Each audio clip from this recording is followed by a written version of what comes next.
Eliza, you gotta keep it on the down low, babe, Brian said with those puppy dog eyes drilling into me. Let's just say you're a sales clerk or something chill like that, yeah? I could tell he was serious, but still, the request rang strange in my ears. A clerk? Brian, you've seen my business degree framed on the wall, right? Totally.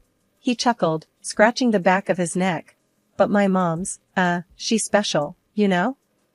Don't want her making a fuss or something. I raised an eyebrow, but nodded. All right, for you, I'll be the world's best sales clerk, I said with a laugh, not realizing then that fabricating this tiny piece of my reality for his parents would unfold into something ugly and hard to handle. Soon enough, we rolled up to his folks' place. It was your typical suburbia, well, if every house looked like it could be on the cover of a homestyle mag, that is. Brian rang the bell, giving my hand a quick squeeze before the door swung open. And there she was, Linda, all coiffed hair and a smile that was a little too, let's just say she wouldn't have been out of place as a game show host. Well, look at you, she appraised as she ushered us in. Brian says you're in retail? I plastered on my best customer service smile. Yeah, just selling clothes in a shop downtown, I said casually. Retail, huh? Linda eyed me up and down, her smile barely flinching, like she's heard better jokes at a funeral. I supposed you didn't feel like aiming higher? Brian shot me a play-along glance. Nah, she loves it, he jumped in quickly. She loves it, Linda echoed, as if tasting the words. Right. Then she floated away, leaving a silence that felt like standing in a room after someone's just slammed a door. Later, when Linda went to powder her nose, or count her coins or whatever, Brian found me in their living room, which was too clean, like no one really lived there. He had this I ate something bad look as he spilled the family tea. He told me all about Linda's thing for the slot machines, the way she borrows money faster than a bank can print it. She'd bled his dad dry and was always circling Brian for a handout like it was a national sport. We talking a little gambling fun or full-on Vegas blowout? I asked him, trying to sort the scale of what we were dealing with. He grimaced. Professional league. She's up to her eyeballs in it. If there's a machine with blinking lights, she's there, batting her eyelashes at it. The wedding, if you could even call it that, was as low frills as a diner breakfast. We figured why blow cash on just one day when we're aiming for a lifetime. Not that I had any illusions about Linda seeing eye to eye with me on that. In our backyard, dressed up but not overdone, Brian looked nervous but happy. I kept things as chill as I could, in jeans and a nice blouse, because why not? Linda, on the other hand, turned up looking like she just lost a bet, wearing a dress that screamed I would rather be anywhere but here. The rest of the shindig passed, without much drama. Friends joked, the grill sizzled, and life felt almost normal for a hot second. Aunt Marcy was on music, hooking up an old boombox that squealed before it sang. Our first dance was to a song that skipped a few times, but Brian and I just laughed it off and kept on dancing. It wasn't until everyone had had their fill of burgers and cake that the real fun began. Linda dug in true Linda fashion, not on food, but us, again. She found me, her eyes a little glassy from the party favors. You know, Eliza, marrying into this family means you're part of the clan now. I nodded, that's usually how it goes. And clans stick together. You never know when one of us might be in a bind. That's what families do. Help each other. The not-so-subtle hint in her voice was thicker than the icing on our cheap but tasty cake. I caught on quick. Sure, families help, but we also just made it clear we're saving up for other stuff, remember? Her smile was a thin line. Just saying, a penny saved today might be a penny needed tomorrow. By any one of us. Brian swung by then, slinging an arm around me.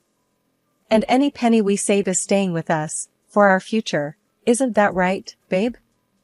Nailed it, I said, high-fiving him.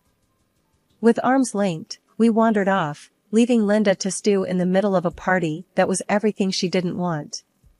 She didn't dance after that, instead sat like a queen in exile, sipping and watching, but thankfully keeping her money thoughts to herself. It was maybe 2 weeks into this whole married gig when Linda turned our twosome into a crowd. Without fail, every payday, she'd be waiting outside the office where Brian worked, hanging around like a bad habit. One of those afternoons, I swing by to take Brian out for lunch. And there she is, leaning on the hood of her car, tapping her foot like she's on stage keeping time for a rock band. We hadn't even made it back to our car when she met us halfway, her voice rising above the sounds of the city like a siren. "There you are. I've been waiting half an hour, Brian. We need to talk."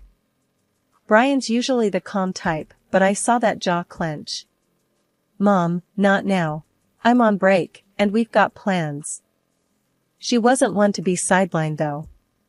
"This is more important than your plans. I've got bills to pay, and since we're family now." I had to jump in, couldn't help it. "Hold up, Linda. We talked about this. We're not your personal ATM." Her gaze snapped to me, sharp as a tack. "Listen, girl, you married into this. You've got a duty now." Brian stepped between us, trying to keep the peace. "Mom, you've gotta stop doing this. It's not fair to us, or you. There's people that can help with." Linda's laugh cut him off, low and mean. "Help? I don't need help, I need money. And my son's not gonna leave his mother out to dry." "People are staring, Linda. This ain't the place," I said, my voice steady but firm, wishing I could just pull Brian away. But Linda was on a roll. "Fine. I'll be by the house later, and we can sort this out. Don't make me wait, Brian," she warned, poking him hard in the chest, before she turned on her heel and strutted off. At the sandwich shop, we grabbed a corner booth and tried to shake off the Linda encounter. Brian was rubbing his temples, looking like he could use something stronger than a soda. I reached over, my fingers bumping his. "Babe, maybe it's time to cut the cord. She's walking all over us." He sighed, heavy and long, like he was deflating. I know. It's just not easy, Eliza. She's always been this way." The rest of lunch was us making plans, figuring out how to tackle the Linda issue without a blowout. By the time we got back to work, we had the makings of a game plan, or at least the start of one. That evening, as predicted, Linda was banging on our front door like it owed her money. When we let her in, she wasted no time. "I don't have all night," she snapped, dropping her purse on our kitchen table like she owned the place. "Mom, we can't keep doing this," Brian started, but she bulldozed right over him. "Can't or won't," she challenged, eyeing me as if I was holding the strings to Brian's wallet. "It's not healthy, for any of us," I came back at her, trying to keep my cool. She squared her shoulders, ready for a fight. "Healthy? What's healthy is a roof over my head and food on my plate. And we've been helping with that," Brian said, a bit of steel finally in his voice. "But this is it, the last time. We're saving up, you know that." Linda's eyes narrowed, and she let out a hiss of disbelief. "The last time, huh? Don't make promises you can't keep, boy." "Enough," Brian snapped, surprising us both. "You get help, Mom, or this is it." We didn't give her the money that night. It felt like a victory, small but mighty. Linda left in a huff, the door slamming behind her like the finale of a thunderstorm. Brian's phone buzzed off the table just as we were getting ready to call it a night. It was the kind of call that drains the color from your face. Tom, Brian's dad and Linda's husband, had landed himself in the hospital. His heart had decided to pull a fast one on him. "Jesus," Brian cursed under his breath, fumbling with his keys.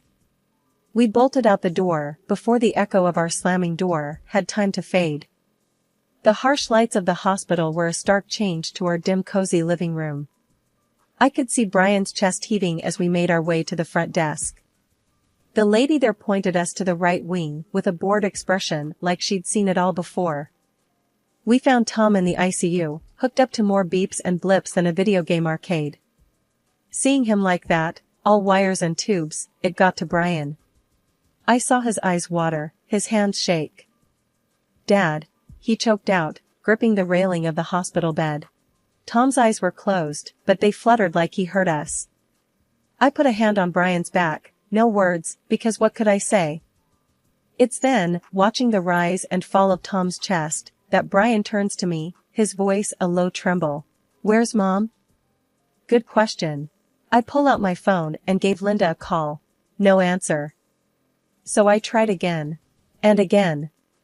When she finally picked up, the noise in the background wasn't the beep of hospital machines, it was the clatter of a slot machine. "Linda?" I said, my voice almost as brittle as the hospital sheets. "Tom's had a heart attack.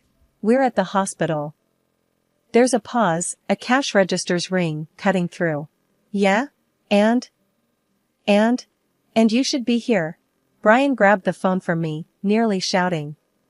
"Your husband's lying in a damn hospital bed." She sighed like we were discussing the weather. "Tell him I'll pop by in the morning. I'm busy right now, cashing in some stuff." I could see the muscles in Brian's jaw jump. He threw the phone back at me, storming off to find a doctor or maybe just to punch a wall where no one could see. That night and into the morning, Tom got a bit better, but Linda never showed. The doc said it was a warning sign, that he could have another attack if he didn't slow down. We went home exhausted, the morning sun stinging our eyes. Walking in, it was like a burglary, only Linda wasn't taking TVs or jewelry. No, she was packing up Tom's vinyl collection, the one thing he loved more than anything. "What the hell are you doing, Mom?" Brian stormed into the room, looking like he was ready to explode. "These are worth something," she snapped without looking up. "Don't worry, Tom won't miss 'em. Besides, hospital bills, remember?" "Hospital bills?" Brian was fuming. "That's rich, coming from you. You didn't even go see him." She rolled her eyes, stopped packing for a split second to stare Brian down. "Look, your father's tough, he'll be fine. But these bills ain't gonna pay themselves." But Brian was having none of it. "Put them back, Mom. Now." He moved towards her, his hands balled into fists. Linda stared him down, met his anger with a sneer. "Make me." I stepped between them. "Enough," I said, my voice steady. "Just stop. Dad needs us to be a family right now." The tension could have been cut with a knife. Linda looked from me to Brian, shrugged, and tossed the record she was holding back into the box. What she said next was like a punch to the gut. "Family sticks together, right? But when it's convenient for you too, huh?" She left without another word, the sound of the door closing behind her was the only goodbye. I looked at Brian, at the mess in the room. "She doesn't get it," I whispered. "She really doesn't get it." He didn't have an answer. We cleaned up in silence, Tom's records settling back onto their shelves like old friends coming home. The news hit us like a rogue wave.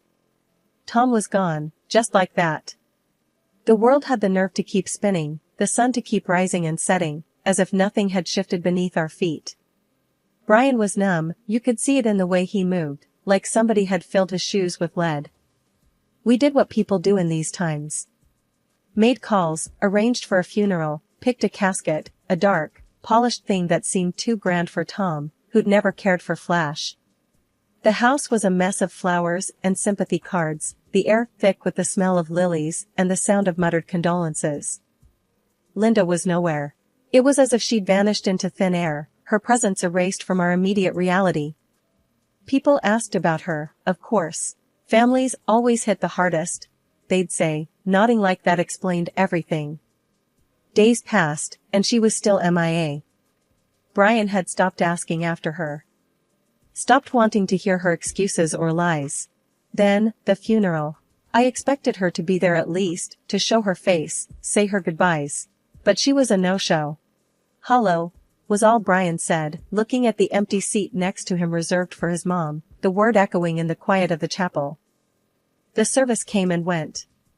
Linda's absence was the elephant in the room, a constant undercurrent to every conversation. A mother should be there, crying, holding on to memories of better days, not this.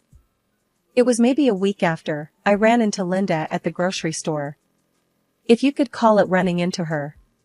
She was at the end of an aisle, dressed to the nines, a grin on her face like she'd won the lottery. "Look at you," I greeted, unable to keep the edge from my voice.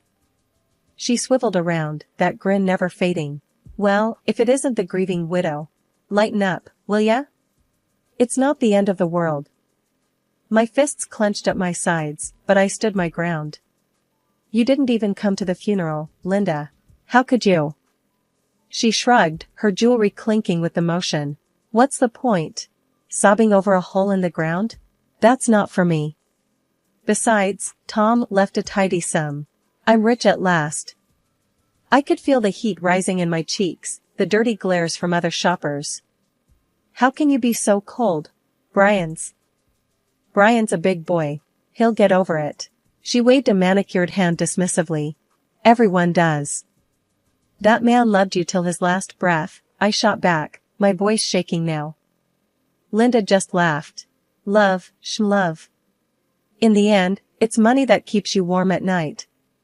I could feel people watching, feel the scene we were making.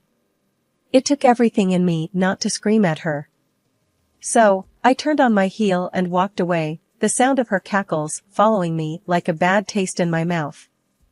As the automatic doors closed behind me, shutting out the noise, I gripped the handle of my cart so tight my knuckles turned white. I had to remind myself, Tom's memory deserved better than this, better than her. The sun was barely up, and there was a wild knocking at the door that could wake the dead. I was sipping my first coffee of the day when Brian's mom, Linda, came crashing into the kitchen like a whirlwind in a thrift store dress. Her hair was every which way, and her eyes were wild. "Everything's gone," she hollered right off the bat, like we were in the middle of a fight we didn't know we had. "Tom left me with nothing but a pile of debts." Brian, who'd been halfway through a bowl of cereal, dropped his spoon and it clattered loudly. "What the hell, Mom? No money, no nothing. Just bills and more bills."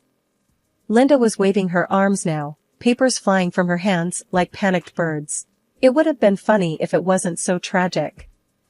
Then she fixed her eyes on Brian like he was some ATM. "You gotta give me your dad's watch and that fancy ring he had. They're worth a fortune." Brian's face went rock hard.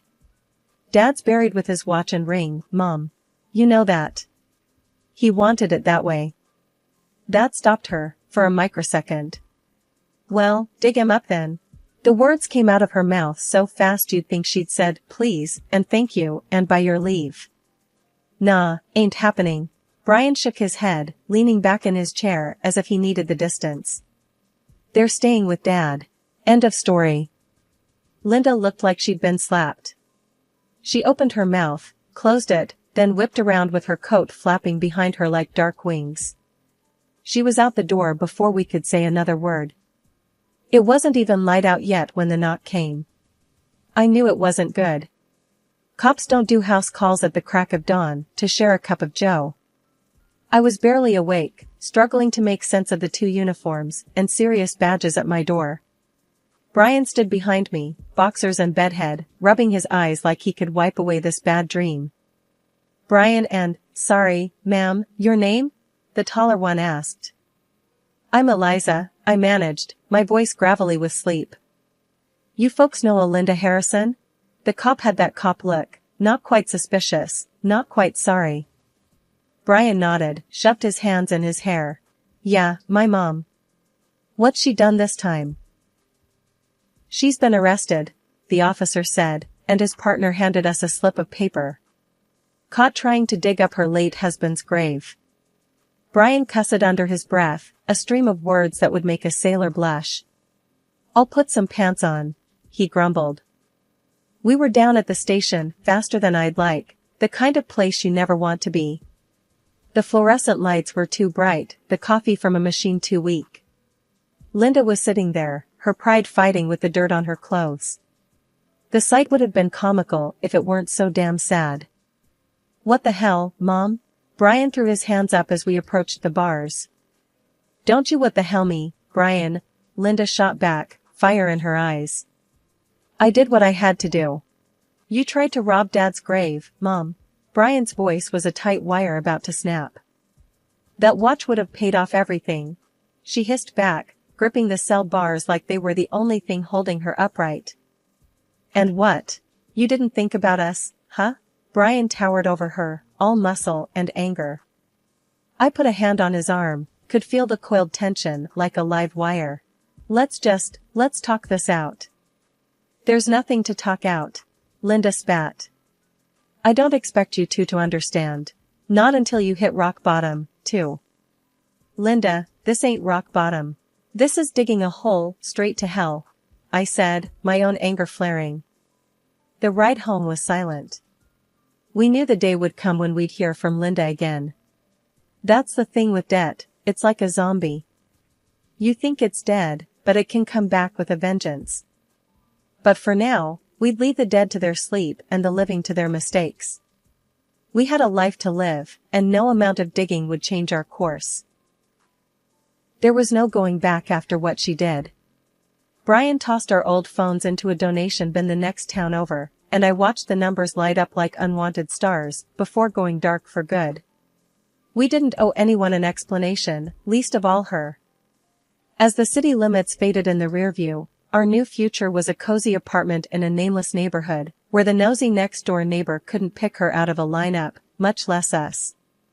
It was a good setup, neat and clean, with just the right amount of space for two people looking to dodge the ghost of family drama.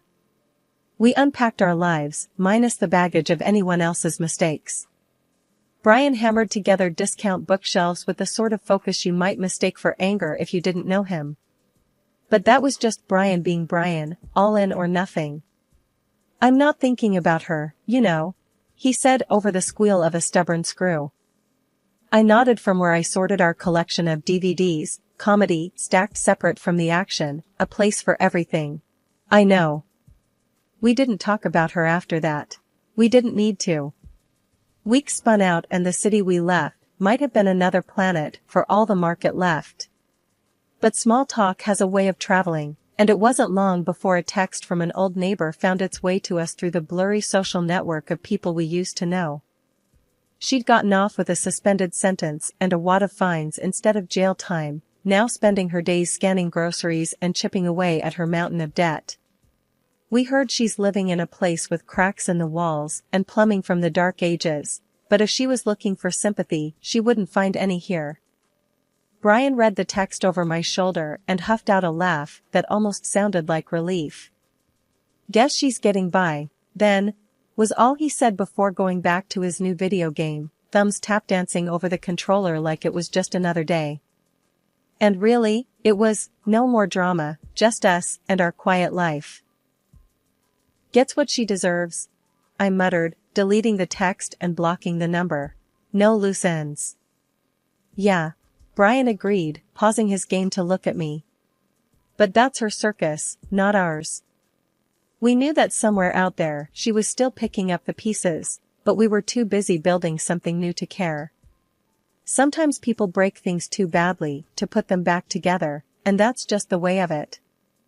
Our world was small but full, weekly movie nights and lazy Sundays, bills paid on time and no calls in the night to shake us from our sleep. Think she'll try to find us? I asked once, the closest I came to asking what if. Brian's eyes met mine, steady and sure. Let her try. So we just kept living, quiet and low, like two survivors after the storm had passed. No looking back, no echoes of the past, just forward to the next day and the day after that.